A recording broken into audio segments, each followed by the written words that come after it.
Okay, good morning, everybody. A little bit louder, need a little bit of enthusiasm. Good morning, everybody. There we go, there we go.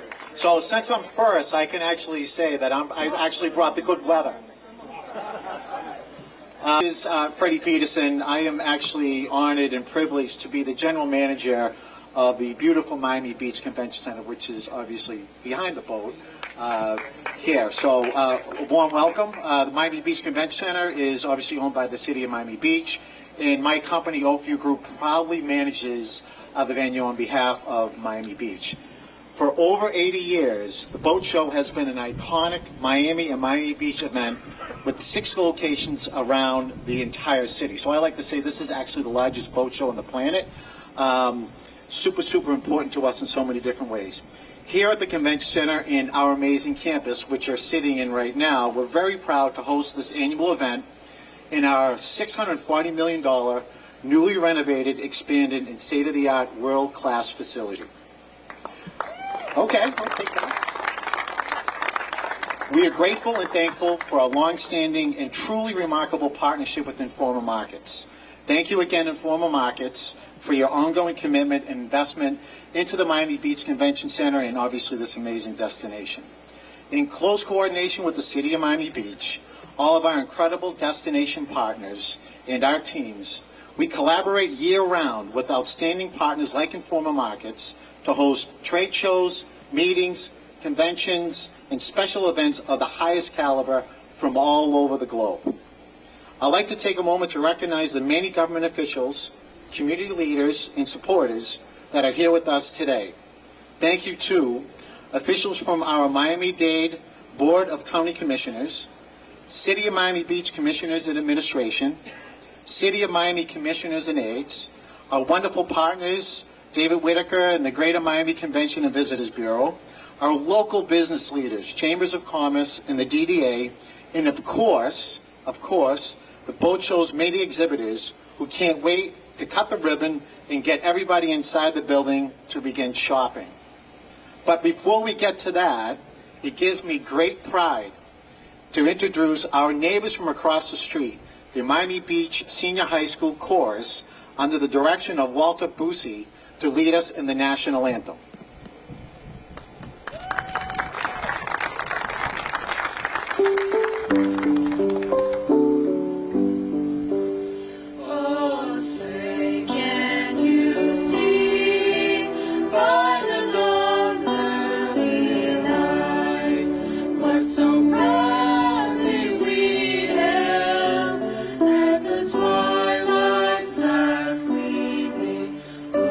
Stripes and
morning and welcome to the Miami International Boat Show. I'm Andrew Dool with Informa Markets. I'd like to thank the governor for being here today and the fabulous weather we've got for this weekend, a lot better than last year. Last week, the City Commission, Miami Beach City Commission, voted in favor of the yacht show returning to Miami Beach. And we're truly excited to return to Miami Beach and the glamour of Miami Beach. I'd like to thank all the commissioners, Commissioner Suarez, Dominguez, and Magazine for leading the charge and helping us make that happen. I really appreciate it.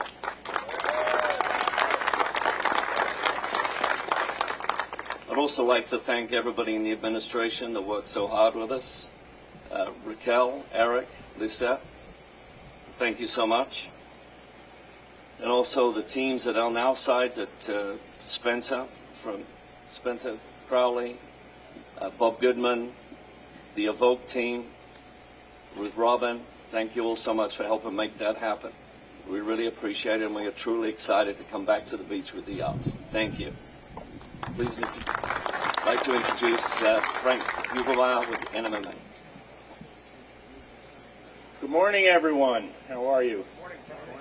My name is Frank Hugelmeyer. I'm President and CEO of the National Marine Manufacturers Association. We're the owners of the Discover Boating Miami International Boat Show, and I couldn't be more excited to both thank you and welcome all of you for joining us at the kickoff of the Miami International Boat Show. I would also like to recognize our close partners, Paul Flannery with the International Yacht Brokers Association, who are our close partners in putting this event on, as well as Informa Markets, who are our close partners as well in producing the event. So thank you all. The next 5 days right now are the recreational boating industry's flagship event in the world and the premier platform to showcase world-class marine products, the greatest innovations for over 110,000 attendees each and every year here to Miami Beach and Miami City, the city of Miami. Recreational boating in the country, and recreational boating and fishing particularly, are the primary drivers of America's $1.2 trillion outdoor recreation economy that drives 2.3% of the U.S. GDP. The incredible experiences that we provide in the recreational boating industry drive $230 billion in the nation each and every year in economic activity that's critical to the health and wellness of millions of Americans, but also 36,000 businesses, 800,000 jobs across the nation, and countless waterfront communities just like Miami Beach, as well as the city of Miami. So together with our partners at Informa, the International Yacht Brokers Association, the governor, all of our valued community hosts and commissioners here in the mayor offices at Miami Beach and the city of Miami, we are so excited to officially open the doors to this year's Discover Boating Miami International Boat Show. Now, Florida specifically is actually the home and the capital in the world of boating. It's the perennial top-ranking state for boat sales, for boat registrations, for participation, for industry jobs, for industry businesses. So it should be no surprise at all that the leader of this great state is a very strong supporter of the marine industry and a champion of what we're trying to do to grow the outdoor recreation economy in the country. So it's my great honor to welcome the Honorable Governor of the great state of Florida, Ron DeSantis.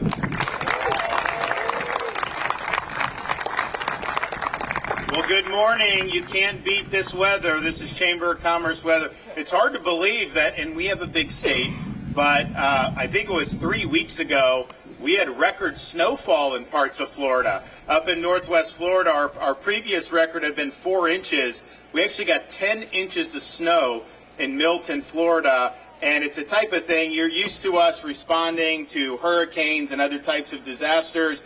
Usually we don't have to do the blizzards, but we actually ramped up We surged snow plows and salt, things that we're not usually used to. But the reason why we did it is because, Florida driving leaves something to be desired anyways. Now, it's not as bad up there as it is down here, but still, you put Floridians on roads with ice, and we were like, is there going to be massive pileups? And so it ended up going as smooth as I think it could have been. It's something that those kids will always remember. We're too far south here in Miami. That would take a biblical event to ever have that, but I do not ever want to have to see South Florida drivers having to navigate icy roads. I think that would be really, really bad. We're also excited to be down here in Miami Beach, and I know some of the commissioners are here, and I just want to say we've enjoyed working with officials down here in Miami Beach on a number of issues, but particularly more recently to make sure we preserve the quality of life through the spring break time period. We are not going to have our streets overrun. We're not going to have businesses threatened or damaged. And we're going to make sure that the people live here are going to be able to enjoy being down here. So last year was a really great, more successfully than that. So we know we're gearing up again. And you have the state of Florida support to make sure we keep order in the court. We want everyone to have fun, but we do not want Miami Beach to be the place where people think the inmates can run the asylum. That doesn't work for us here. It doesn't work for our businesses or economy.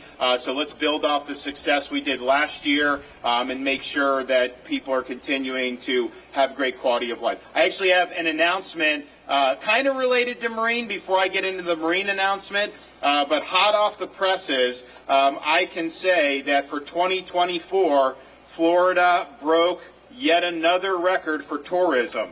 So the new data is 142.9 million travelers to Florida. That is a pretty good increase over 2023. That's the highest on record, including almost 30 million in the fourth quarter alone, including almost 3 million overseas visitors. And we know a lot of that is here in South Florida. So we're really excited that our tourism industry is humming. One of the things that was really important for the marine industry was the fact that we were open during COVID, because what happened was you had people fleeing Illinois, New York, all these places where they had really draconian policies. So they'd come to Florida. A lot of them just bought houses and decided they're going to live here.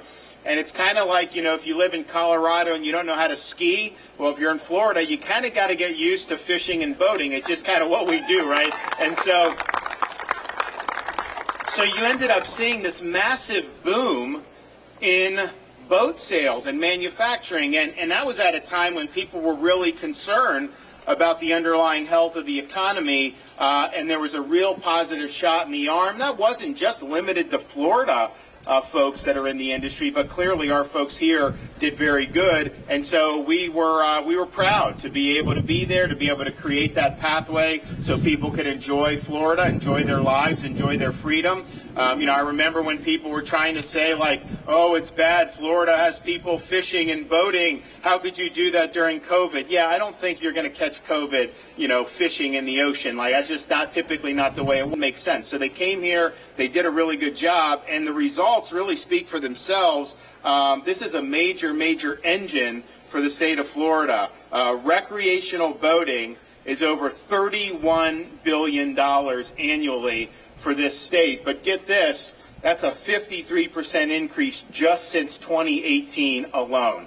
So that is really, really good.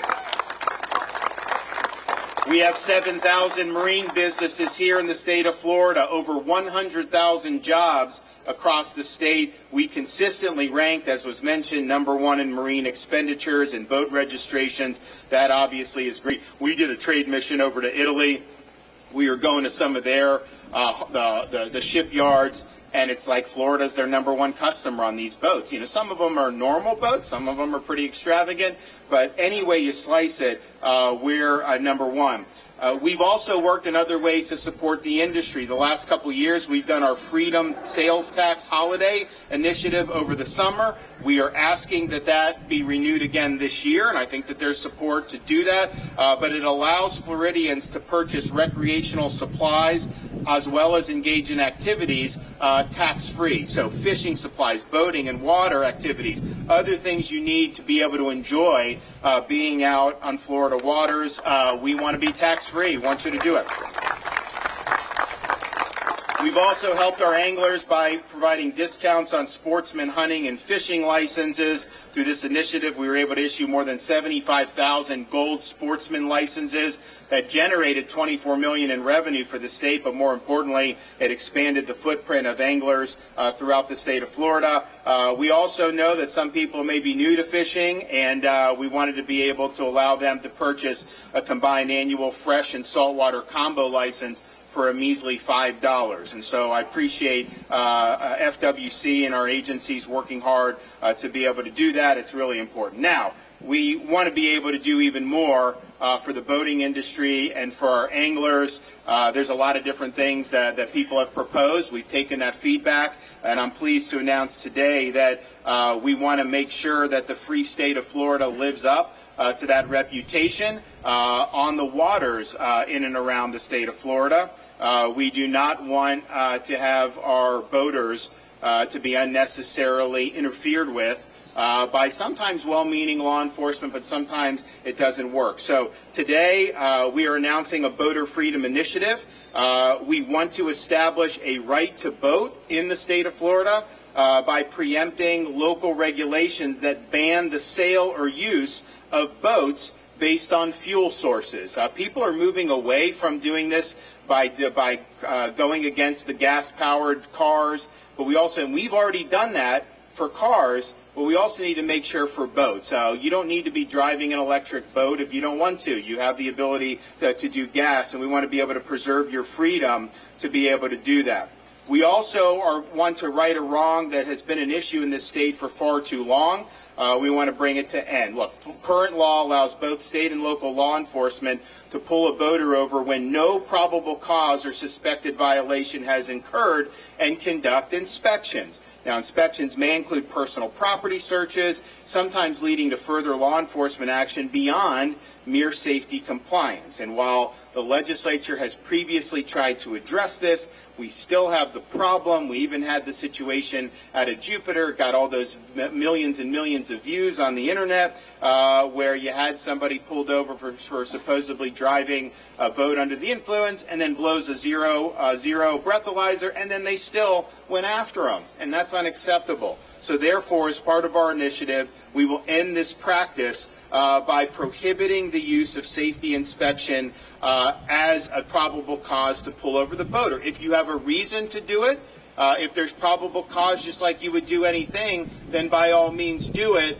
But people who are just out enjoying themselves, when there's no indication that anything is wrong, they should not be subjected to these intensive searches. And so this is a fair and balanced approach. If somebody's breaking the law, they will be held accountable. But if you're pulled over while you're in a boat, it has to be a reason.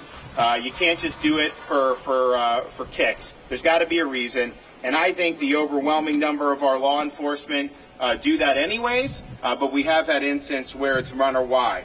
We're also going to direct the FWC to work with tax collectors to proactively provide a Florida Freedom Boater decal at registration. This will reassure done the due diligence of inspecting and maintaining proper boater safety requirements.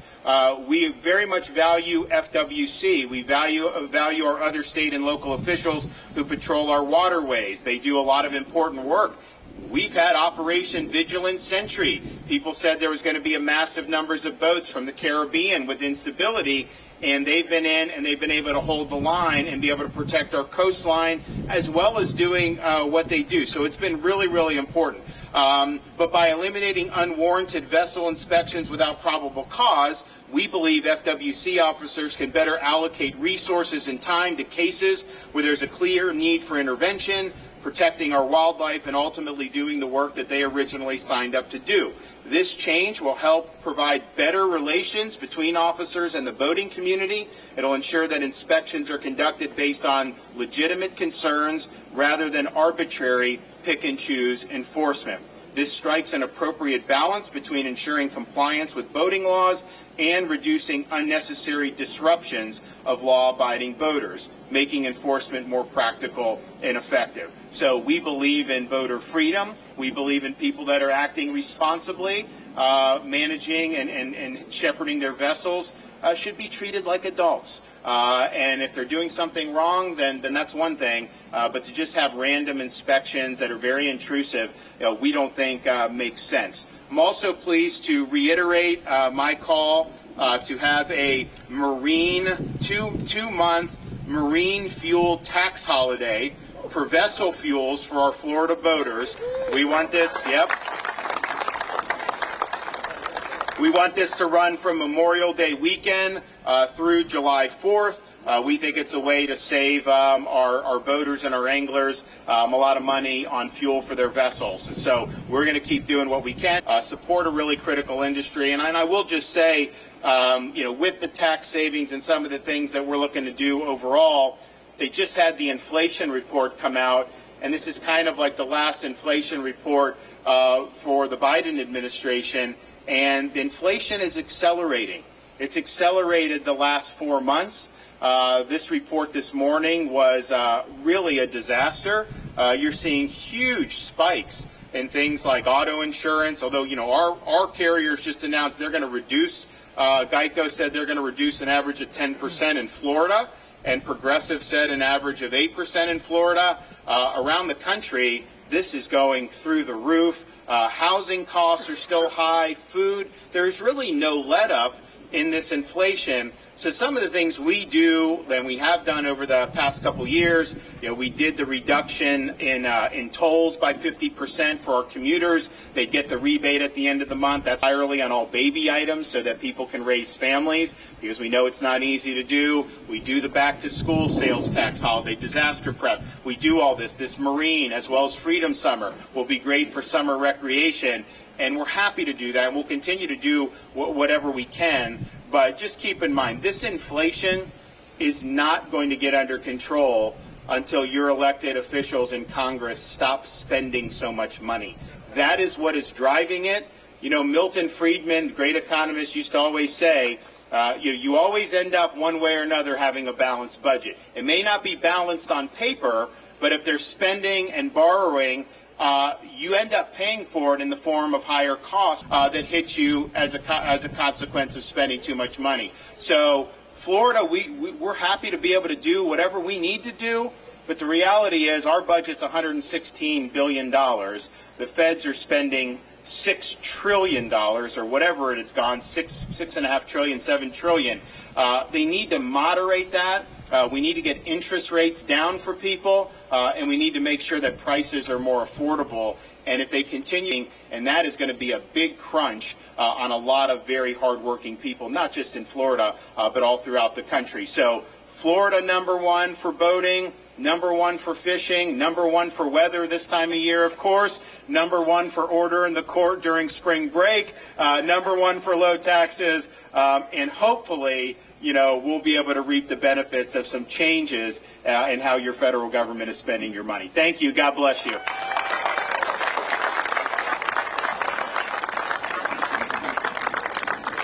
Great. Thank you, Governor, for wonderful remarks, and we all love to be #1.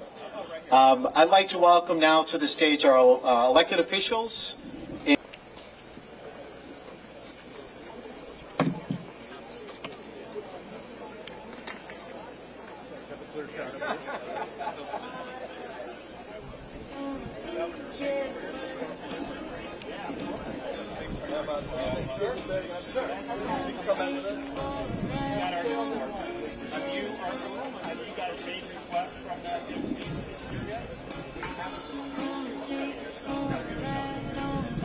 So we got everybody? Are we ready to roll? All right, I'm going to do this very slowly because I said people want to take pictures. So, 1, 2, 3.